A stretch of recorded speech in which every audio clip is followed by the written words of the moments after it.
Oh oh oh, bonjour, c'est Noël, c'est décembre, les fascicules de décembre de Panini sont sortis il y a quelques semaines, je vais enlever ça, hein, c'est ridicule, en plus de ça c'est pas du tout à ma taille, c'est un truc pour enfants, hein, c'est écrit Choupi dessus. Ouais, j'avais que ça sous la main, pardon. Donc les fascicules de décembre sont sortis il y a quelques jours, voire quelques semaines, les fascicules de Panini, il y a quelques nouveautés, mais il y a surtout des fins de fascicules, vous le savez, avant la relance du mois de janvier. Donc on va en parler un petit peu. Donc Star Wars War of the Bounty Hunters. Star Wars s'est terminé le mois dernier, je crois que c'était le mois dernier ou il y a 2 mois, je sais plus. Bref, une vidéo où je ne sais pas de quoi je parle, comme d'habitude. War of the Bounty Hunters donc remplace le fascicule Star Wars qui était à 6,99€. Donc là on passe à du 16€. Ouais, 16€. C'est bien précisé que c'est tome 1 sur 5, ça va durer pendant 5 mois, c'est un plus gros truc, hein, c'est la formule qu'on connaît sur Dawn of X, sur Reign of X, sur tous les events maintenant qu'il y a chez Marvel. Et ouais. La formule qui fait le succès, qui apporte du succès, qui marche énormément, qui plaît énormément d'après Panini. Alors que d'après les lecteurs, c'est surtout la formule qui nous propose pas d'autre choix que cette formule à 16 balles. Et donc, cette nouvelle formule est là pour Star Wars aussi pendant 5 mois. Après, c'est les 5 mois après War of the Bounty Hunters. Est-ce que ça va revenir sur un fascicule à 6,99€? Franchement, j'en doute énormément. On verra dans 5 mois ce qu'il en est. Une couverture de Steve McNiven, qui est plutôt pas dégueulasse. Au dessin, on a d'ailleurs Steve McNiven sur le premier, le numéro introductif de la guerre des chasseurs de primes, de War of the Bounty Hunters.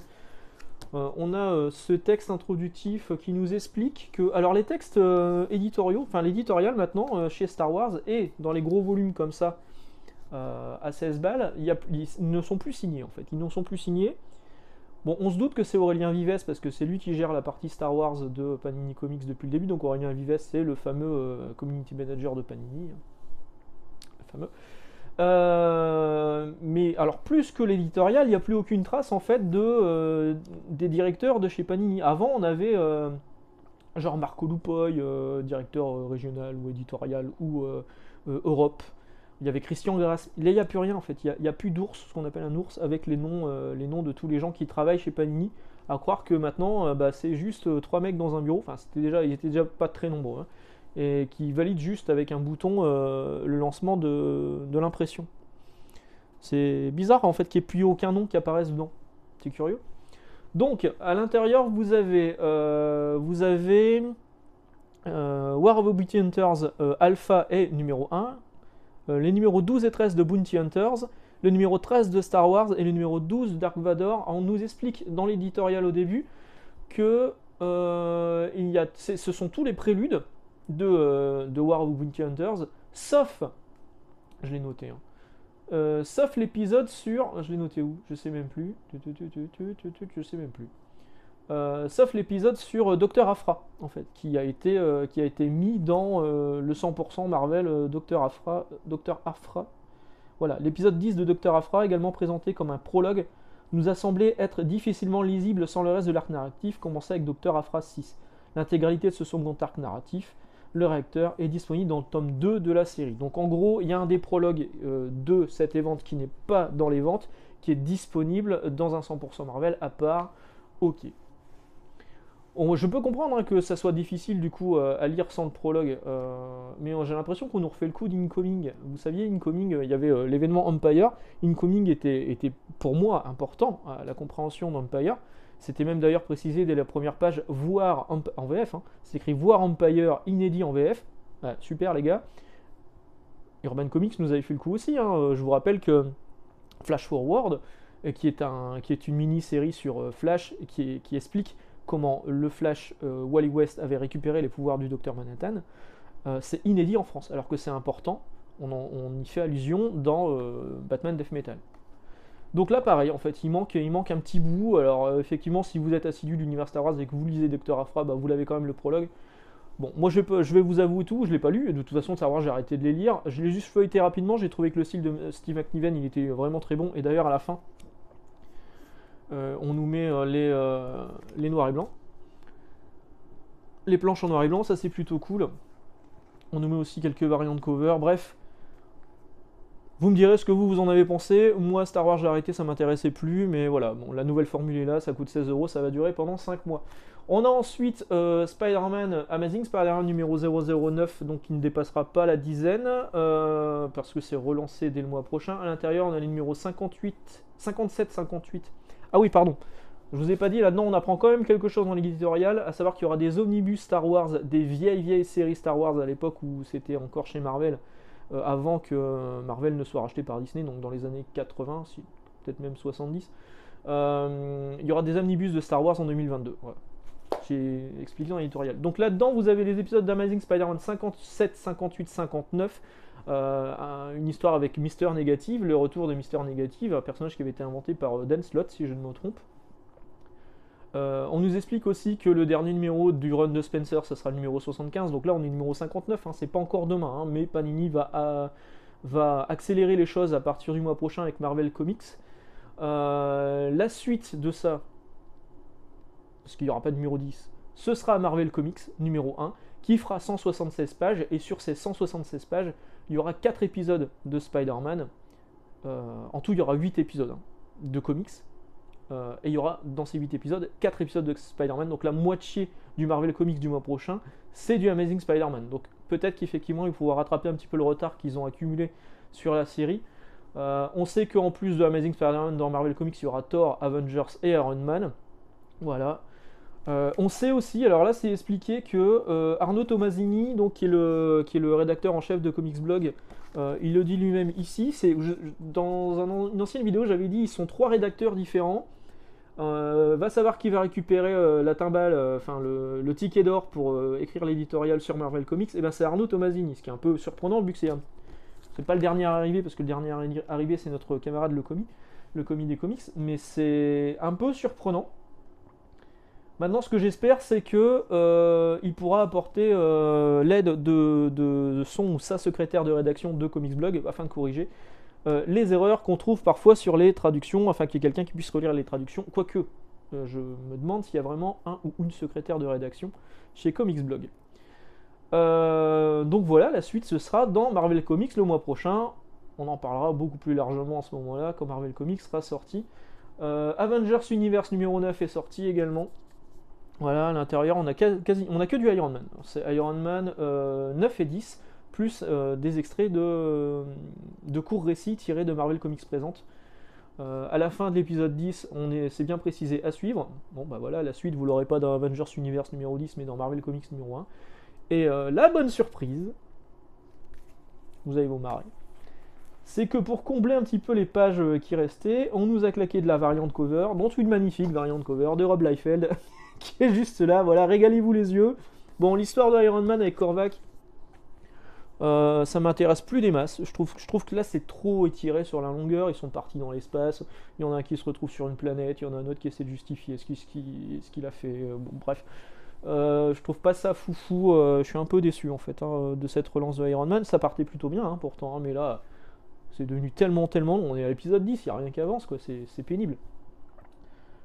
Ensuite, qu'est-ce qu'on a?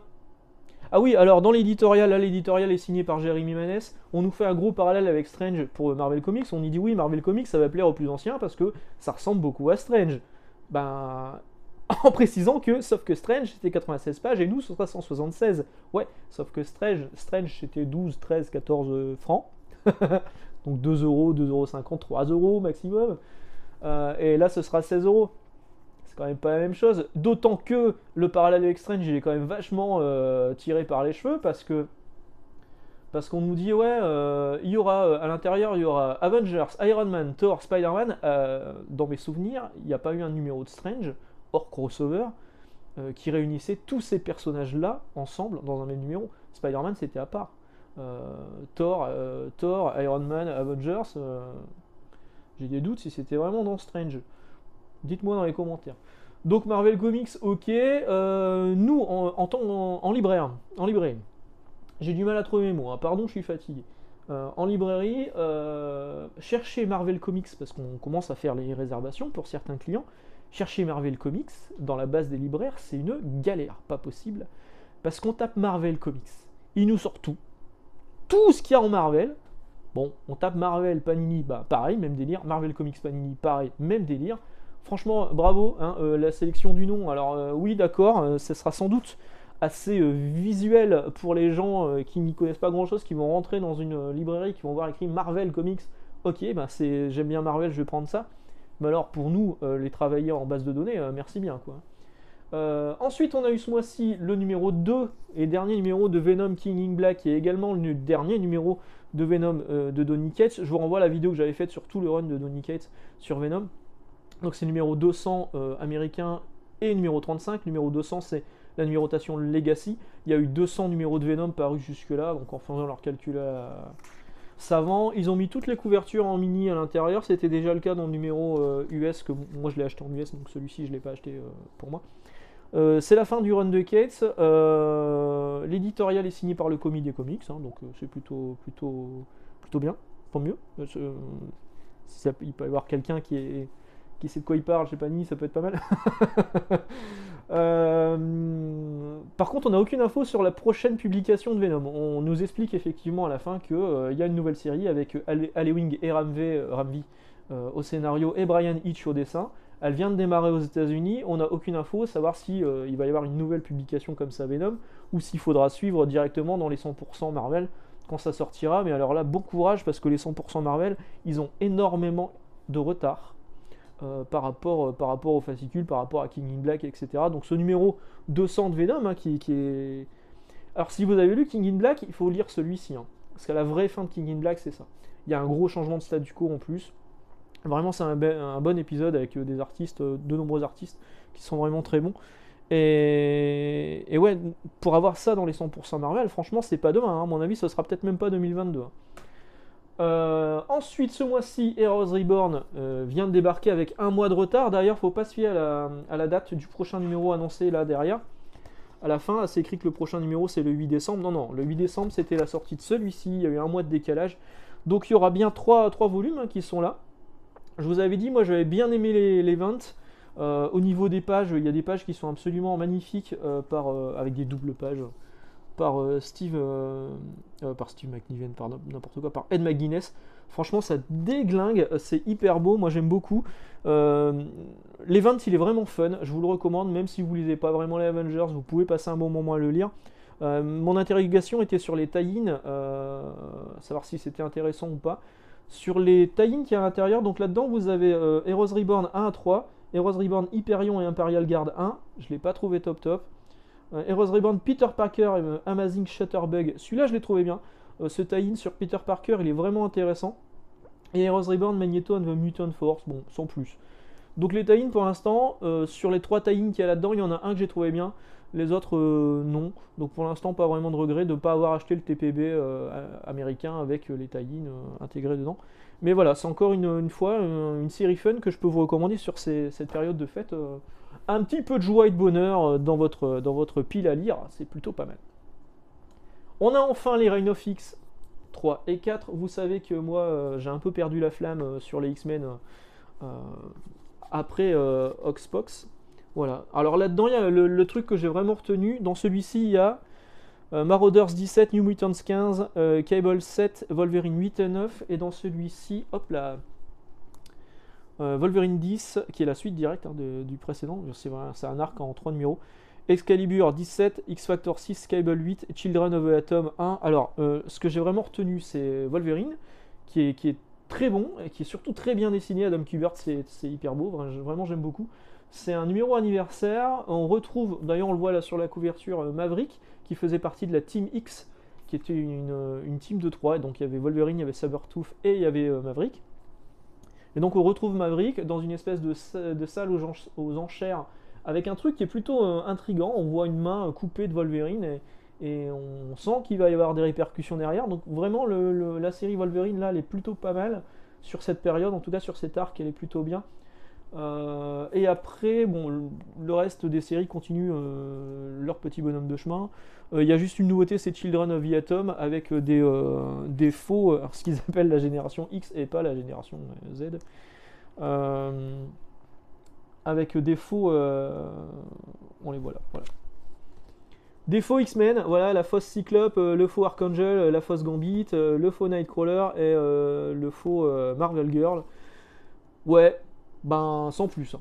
Ils en ont fait un foin aux États-Unis quand c'est sorti. Franchement, non seulement le dessin il est pas ouf, mais en plus le scénario, on voit pas trop où ils vont. C'est pas exceptionnel.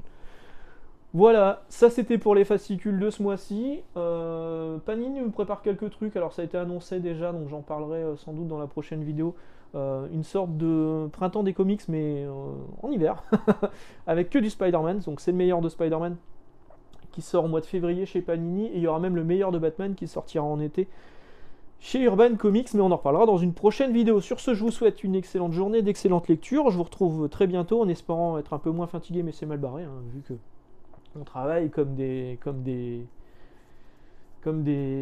comme des, je suis fatigué, des chevaux de trait. Ça se dit des chevaux de trait? Voilà, on travaille comme des bœufs. Et puis voilà, on se retrouve très bien, on se retrouve bientôt. Excusez-moi encore pour les petites bafouilles et excellente journée encore une fois. Ciao.